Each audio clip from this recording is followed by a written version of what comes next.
Fox 32 Chicago Sports. This is Chicago Sports Tonight.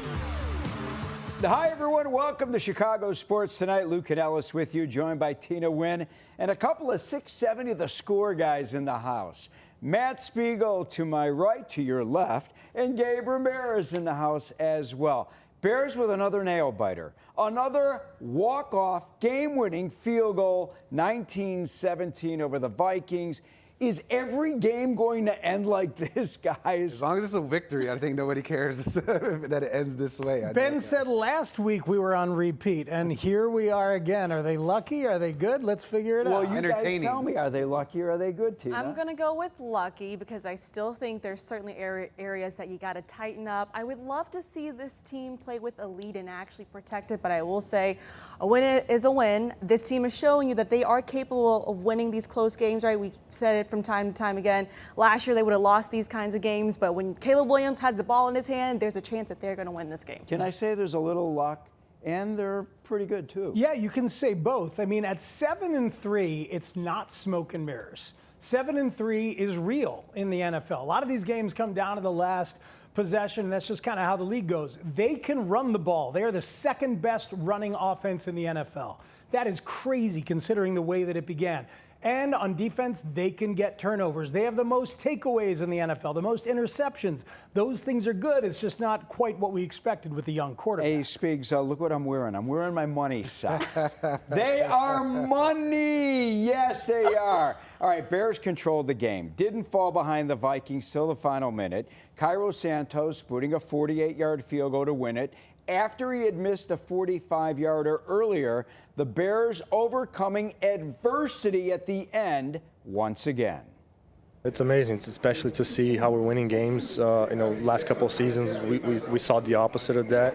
Even with the team that we felt like, we had trust in each other. I think we've grown so much to learn to win these games, and it's amazing to see kind of week in, week out. You're in these games and you just kind of know guys are going to step in, and when it's your turn, you gotta do it for each other. We got the guys that we need to do whatever we need to do to win the game. They're special. They're talented. They make plays for us when it counts and when it matters. And so the belief, like I said, the trust between those guys, between me, is all there. It's just a matter of time before someone's going to make a big play for us. And so we've got playmakers on offense, defense, and special teams. I think we've proven a number of times here this year that one of these phases is going to come through for us. We kind of just cycled around on who's stepping up to the plate and bringing us the win. And I think that's what good teams do. Someone always coming through. Week 4 at Vegas. Josh Blackwell blocked the field goal for the Bears to win it. Week 6 at Washington. Jake Moody comes through. Week 9 at Cincinnati. We remember the game-winning 58-yard touchdown pass to Colston Loveland. Bears led most of this game before the Vikings pulled ahead 17-16 on J.J. McCarthy's 15-yard touchdown pass to Jordan Addison with 56 seconds left. Devin Duvernay then took the ensuing kickoff 56 yards to the Vikings 40. Swift with a couple of runs. Santos, the game winner, who was ready to roast, and I mean roast, Santos and special teams before they came through at the end. Yeah, I think everybody was, right? I mean, I think since Jake Moody came in and kicked a few field goals, people were ready to kind of throw Cairo Santos under the bus. You see the missed field goal there. But I think all of us, right, with 56 seconds left, a timeout in the bag, no one thought the Bears were going to lose that game. I think we've all seen time and time again, right? It's like Jordan in the 90s, not comparing him to Jordan, but you had that feeling growing up where when you watch games, despite losing, you felt like they'd come back. And Caleb Williams, whether it was last week with a minute 4 and 2 timeouts left, or this week with 56 seconds left, you knew despite whether or not Devin Duvernay did that or not, you felt confident that Caleb was going to be able to pull that off. We've seen some tough misses from Cairo Santos so far this season, right? There's already been conversations, hey, like, do the Bears need to make a change? Jake Moody, all that jazz. Listen, I love making my rounds in the locker room on Fridays, and I had 2 players tell me one of the point of emphasis going into this week was that special teams at some point was going to need to make a big play, and we saw that today. Tell you what, this game felt a lot like the first time these two teams played. With two young quarterbacks not really ready to lead their teams in full. Caleb was a lot better than J.J. McCarthy today, don't get me wrong, but Caleb had his issues too. And just like the first game, the Bears could have put this thing away multiple times. I kept thinking, here's the possession where it happens. Here's the possession where it happens. And they never did it. And McCarthy, going into that final drive, his quarterback rating was 14.9. 14.9. And then he had a great drive and led the touchdown. I'm like, oh my God, here we go again. Huge special teams play. This team finds a different way every single week. Santos knew right after the Vikings scored he'd need to win it. Prepare for these things, you know. In my head, I'm already playing a game-winning field goal when Minnesota scored. So, I mean, I was already kind of rehearsing that kick in my head on the sideline. So when you get that opportunity, you just got to go and trust everything the routine, everything that you put into muscle memory, and just go kick the ball. Yeah. He doesn't let things, one miss, phase him. You know, we know it's high likelihood he'll make the next one. And so he really kind of embodies what we are as a team, very resilient. We impact games. We're not just there just to be there. We're there to, impact games and win it, hopefully win the game for the team. HT just preaches, staying with it and that we can help this team win and just, preaches impact. I told Duve, actually, but right before the game that he was going to make a play for us this day. And he did just that. Just had a feeling that he was going to make a big play right there, and he did. And, we're super happy for him, super proud of him. And, we're proud that he's on this team and he's making plays for us like that in those big moments.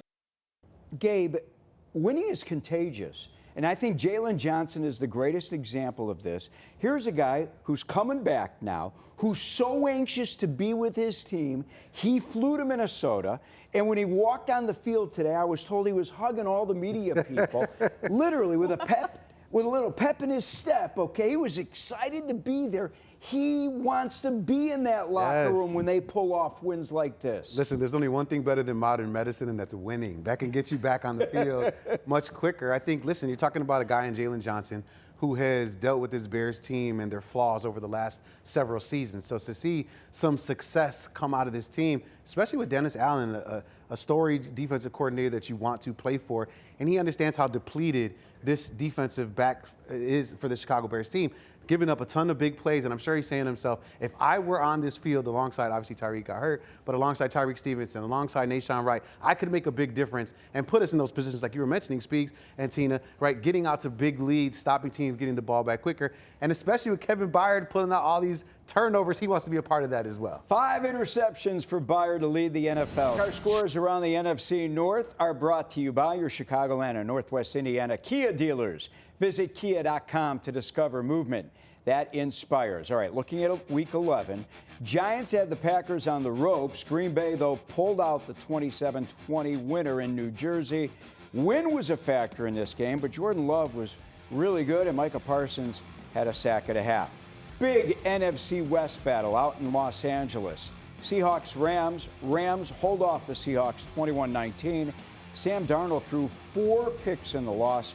Rams move into first place in the NFC West. All right, let's talk about the NFC North. Let's talk about the Bears sitting at the top of the NFC North. And the Packers, man, they do not have an easy game the rest of the season. Oh, it's because they've got the Bears twice. Yeah. Is that what you mean? I like the way you look at things. Well, I mean, look, today was huge because I couldn't take you seriously as a playoff team if you get swept by Minnesota. And now you have a division win. So, look, the Bears can take one of those Green Bay games, and if they do, then the division could be right there. So this was a big, big day today, and now everything is still on the table. Yeah, when you're looking at the NFC North, obviously, and the wild card teams in the NFC, one of them is probably going to be from that division. So if it's going to be Detroit at the top, obviously punching their way in, who's going to be that secondary team? It's going to be clawing. If you look right now, it is the Bears, Green Bay in that spot, obviously. So you're going to have to pull together some victories if you're the Chicago Bears. What do you guys think, Tina? What do you think? Packers or Vikings now at 4-6? Mm-hmm. Do you write the Vikings off? Are they done? Finished? After the way J.J. McCarthy played today, I'm not a big believer in the Vikings. I will say, though, the Packers, to me, they've been consistently inconsistent this season going into this game. The last 2 games, the offense has only scored 23 points now, potentially, Tucker Kraft being out, I think, hurt them. Josh Jacobs as well. Jordan Love today wasn't great. The Bears right now, first in the NFC North. I think Bears fans, you just got to embrace this. This is so fun because the bar keeps getting raised. Now they got a road win in the division. Now let's get a Packer win after, of course, taking care of Aaron Rodgers this next week. Can't wait to see the Packers go to Detroit on Thanksgiving. Hell yeah! how similar was that to the first game we played against those guys? Okay? Where you get the lead and then it gets a little bit sideways in there, and we learned from that, and it took all 3 phases there at the end, all 3 phases at the end for us to win. This, man, we don't get that field goal if not for Duvernay! Talk about clutch when we needed it most, man. Let me get a little Cairo action.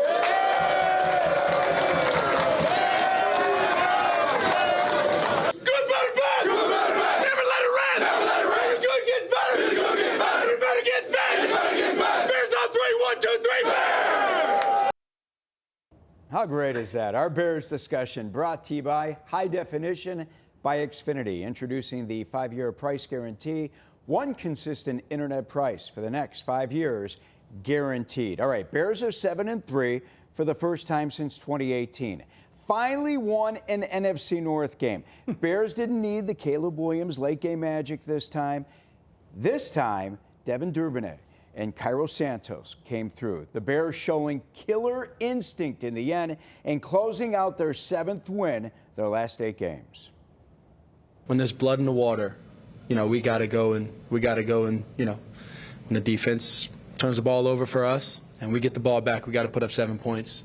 When they get 3 and outs, we got to put up 7 points. That's something that I was preaching on the sideline, and I'm going to keep preaching that. I don't think as a team we've developed that killer instinct just yet. You know what I mean? Like, too many opportunities in that second half where we could have either gone up by 2 touchdowns, and I think at that point the game probably would have been over. But you give a really talented team like that, an opportunity to, continue to just keep chopping wood, and they did it, you know what I mean? But obviously, as a team, and we talked about finishing for 60 minutes, and we was able to do that, so very happy that we got the win.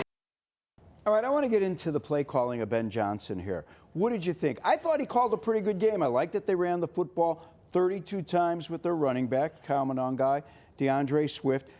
Finally, they took advantage of their tight ends. All right, Durham Smythe had 3 catches in the game.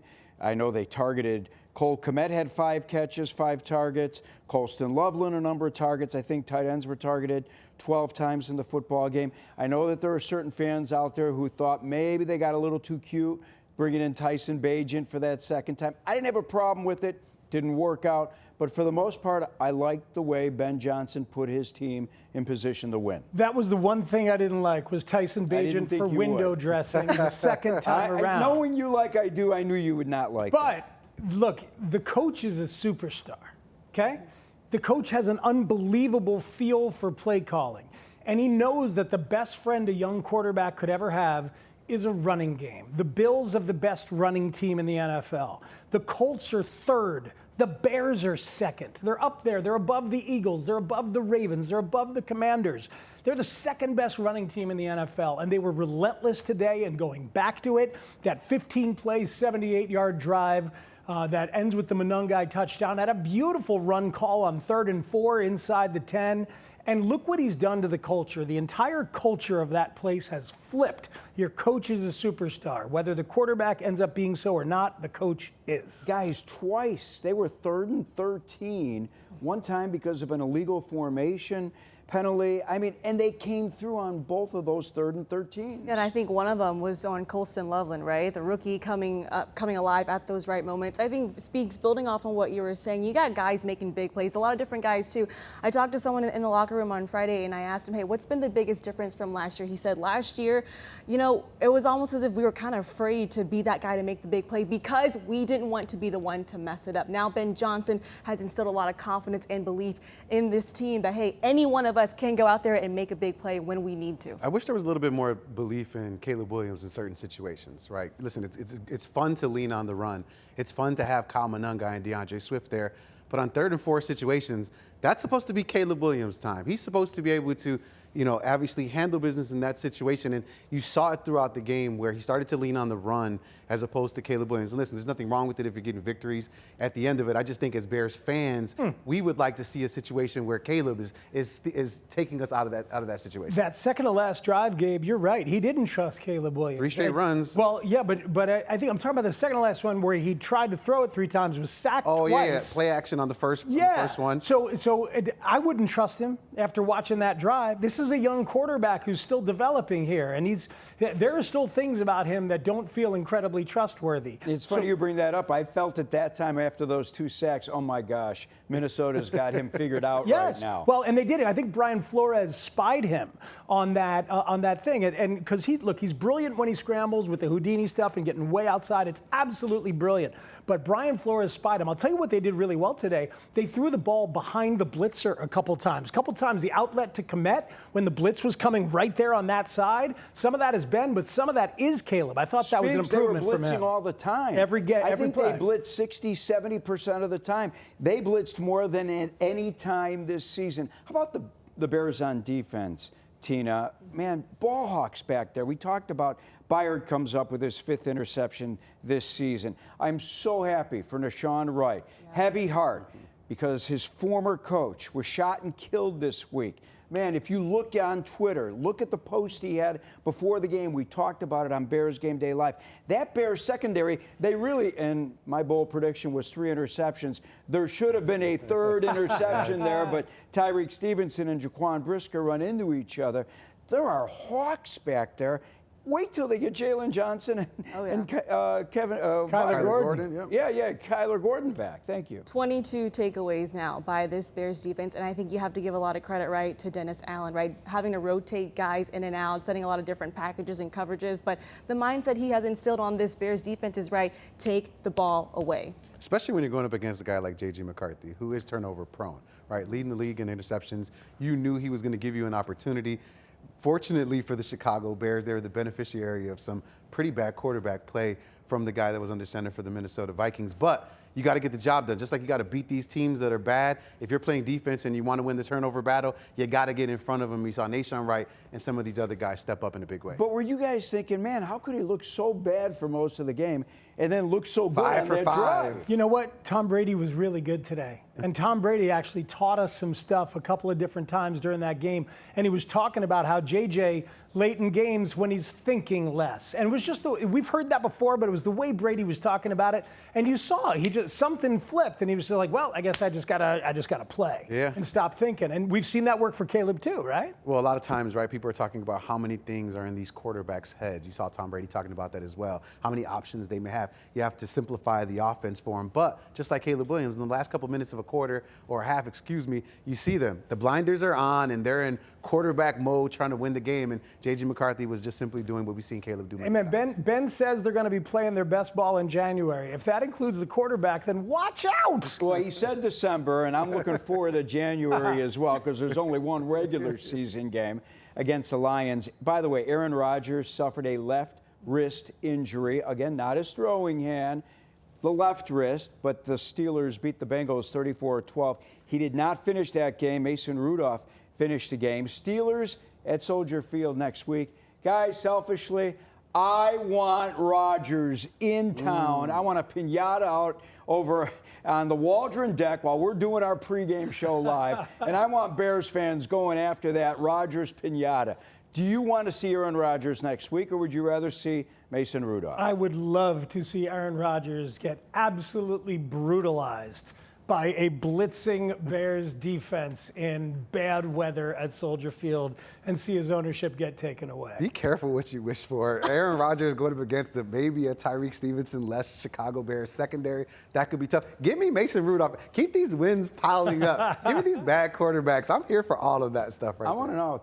We got to see Aaron Rodgers. Come on. I did ask someone in Vegas, I said, what's the opening line right now? They have the Bears as a 2.5-point favorite. Yeah. Going into this game, though, I was thinking to myself, all right, it's kind of an asterisk mark there. Like, it's a big if, but after seeing the way the Bears have won these last 3 games, I've got belief in them. By the way, the weather is supposed to be sunny and 50 degrees next Sunday at Soldier Field, and we will be out there for Bears Game Day Live on the Waldron deck. Welcome back to CST. Tina Nguyen, Matt Spiegel, Gabe Ramirez all in the house. All right, Bulls off to a great start. Then they went on that losing streak, but they got Kobe White, Josh Giddey back. How do you feel about the Bulls? Which are the real Bulls? They are the same team as last year. I had a few front office guys text me when they were off to that 6-1 start. They told me they're going to come down to earth at some point, and they certainly have. They've lost 4 straight. I think getting Kobe White and Josh Giddey back both at the same time will be huge, but I think long run, this team's going to win about maybe 38, 40 games. Sorry, guys. Casey Johnson said it. The over-under was at 32.5. He said that was the easiest bet of the year. Bet the over. They got out to a hot start. I mean, look, this is a deep team, right? You need to be that in the NBA, and the NBA is not very good. So I think they're a team that can hover around 500 and be where they're at in the last couple of seasons. You know what's really fun is that Billy Donovan is a great coach who's very engaged because this team is now playing a style he wanted to play, and he thinks they should win some of these games that they've lost, and he's been angry, and that's been kind of cool to see. Anyone watching the Blackhawks? Because they're a lot of fun right now. Yeah, they got some partners for Connor Bedard. I know Gabe's locked in. Finally, right? I mean, I know Frankie Nazar's been dealing with injuries, but when you guys got the veterans like Nick Foligno, the young guys that are around them is ultimately what they're at. They're playing better than they have, obviously, in years past, and they've said it, right? Connor Bedard, Frankie Nazar said, why not right now? And they're proving that they can be one of the better teams. Jeff Blashill has this group playing fast and confident hockey. Connor Bedard off to a great start. I know his 9-game point streak came to an end last night, but I was out of practice this past week, man. They want to win now. And again, Connor Bedard, he's been a really key part in helping that team create some offense. Give me the last 30 seconds on the baseball GM meetings. Were you happy what you heard? Not really, because Jed Hoyer said they don't need offense, and I disagree with him. I think they have to get better, and I think third base is a possible spot. Matt Shaw doesn't have to be handed the starting job, but I do like how active they're talking about pitching, and they're going to go get some pitching. I like Michael King of the Padres, but there's lots of good options. They could use another big bat, so I agree with you, man. When Hoyer says we're not going to go out and replace Kyle Tucker, I'm thinking, well, does that mean Owen Casey's supposed to put up the Kyle Tucker numbers? Casey and Ballesteros and Shaw would be great parts of the bottom of your roster. You can add another big bat. That is it for Chicago Sports Tonight. For Tina, Gabe, and Matt, I'm Luke Canellis. From Fox 32 Chicago Sports, this is Chicago Sports Tonight.